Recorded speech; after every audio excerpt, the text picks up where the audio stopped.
اور یہ لوگ اللہ کے سوا ایسی چیزوں کی پرستش کرتے ہیں جو نہ ان کا کچھ بگاڑ ہی سکتی ہیں اور نہ کچھ بھلا ہی کر سکتی ہیں، اور کہتے ہیں کہ یہ اللہ کے پاس ہماری سفارش کرنے والے ہیں۔ کہہ دو کیا تم اللہ کو ایسی چیز بتاتے ہو جس کا وجود اسے نہ آسمانوں میں معلوم ہوتا ہے اور نہ زمین میں؟ وہ پاک ہے اور اس کی شان ان کے شرک کرنے سے بہت بلند ہے۔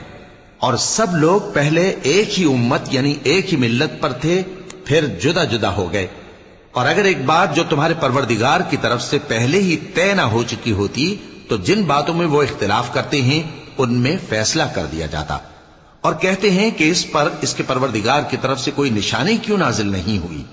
کہہ دو کہ غیب کا علم تو اللہ ہی کو ہے، سو تم انتظار کرو، میں بھی تمہارے ساتھ انتظار کرتا ہوں۔ اور جب ہم لوگوں کو تکلیف پہنچنے کے بعد اپنی رحمت سے آسائش کا مزہ چکھاتے ہیں تو وہ ہماری آیت